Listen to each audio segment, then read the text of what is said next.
With this information, with this context, now we are ready to dive into the stock market. What do we mean by stock market? So basics, we start with the basics. Stock market is made up of two terms called as stock and market. What is a stock? Stock is nothing but a piece of ownership of a company. So if you own something, that is called as stock.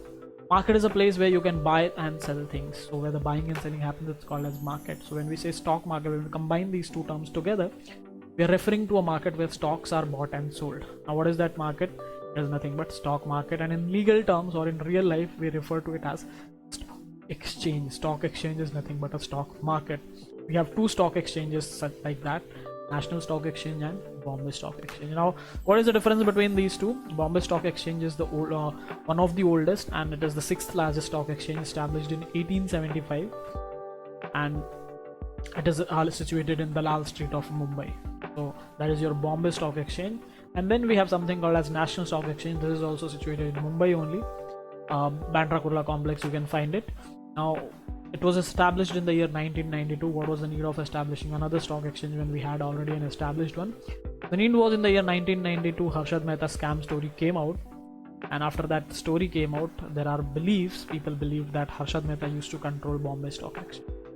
Now let's say somebody who caught up under a scam and used to control Bombay Stock Exchange, how would people trust Bombay Stock? That's why the government felt a need of putting up another stock exchange called as National Stock Exchange. So now we have two stock exchanges. You have the option to go for.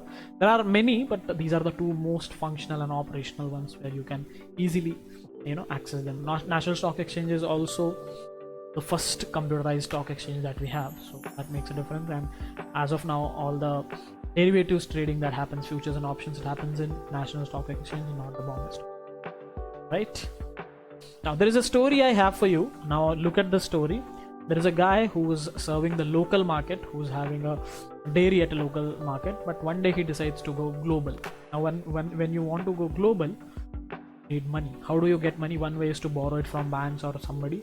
The other way is you go for equity. When it comes to equity, you can go for venture capitalist, but then again, somebody giving you money will put up a control. So the person decides to go for public.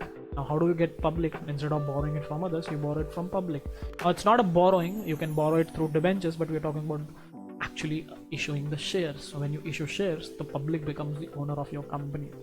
Now one advantage is public is never going to come to control your company, and it's a very fragmented amount of shares that people are going to get individually. So there is no one person controlling entire thing. So there is not going to be any burden. In fact, you dictate the rules, they are going to accept it whatever you dictate to them. That gives you an advantage, that gives you an edge over the things. But when you're doing all these things, whenever you're taking money from public, wherever money is involved, automatically the government will come into the picture to protect the people, to protect the public.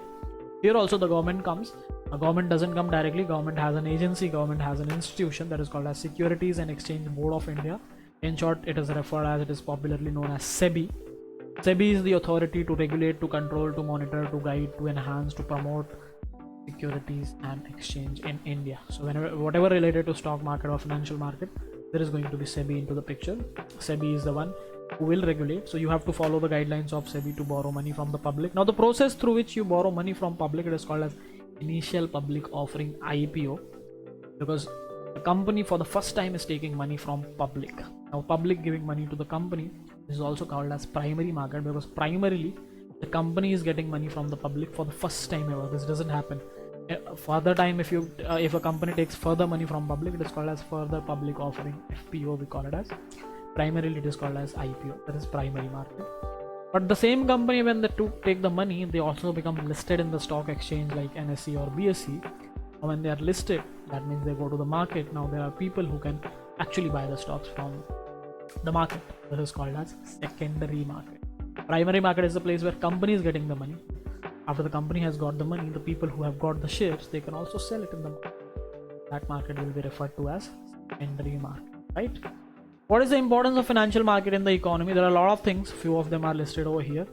First things first, capital formation. Capital formation means when a company wants some capital, they can always go to the market, borrow it from the market, and the primary market as IPO, capital formation. When a stock is listed in the stock exchange, the price, it is not controlled by anybody. Prices will go up and down based on the demand and supply by the public.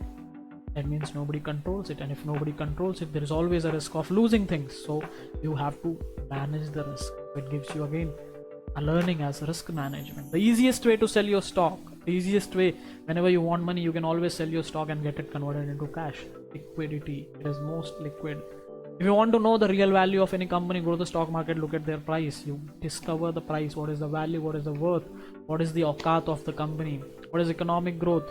Whenever you want to see if a country is going well or not, look at the indicators, the market indices, the market indicators. We have two indices as the popular ones. There are many, but two popular, Sensex and Nifty. You look at the Sensex and Nifty. If the Sensex is going up, that means automatically the economy is also doing well, right? As simple as that. What are the types of financial market? There are many. One is stock market. Just now we learned what is stock market. Then there is something called as bond market. Bond market is the place where bonds are being bought and sold. What is a bond? Bond is an instrument through which government borrows money from the public. If as a government, let's say I want to build a dam, for that the cost is 10,000 crores. Now I don't want to go to any institution or any government or any nation. I want to borrow it from public. So I ask public to give me money. In return, I give them a document and write in that I will return their money after a certain period of time at a certain rate. And during that particular period of time, I'm going to give them certain rate of interest. That is nothing but bond. Forex market, a market where foreign currency is being foreign exchange. The word forex comes from foreign exchange. So a market where foreign currency or foreign exchange is being bought and sold, it's called as forex market. Simple. Commodity market, where commodities are bought and sold, like gold, silver, crude oil, a lot of things that you can see. Any commodity being bought and sold is called as derivatives market. Derivatives market is the place where derivatives are being sold, bought and sold. What are derivatives? Derivatives are something that don't have any value by themselves, but their value is derived by something else. Something is there which derives the value. So for example, let's say I have a bottle over here. This bottle has no value on itself, but the value of the bottle is derived from the value of stocks of the Reliance Industries. If the Reliance Industries goes up, this bottle's price will also go up.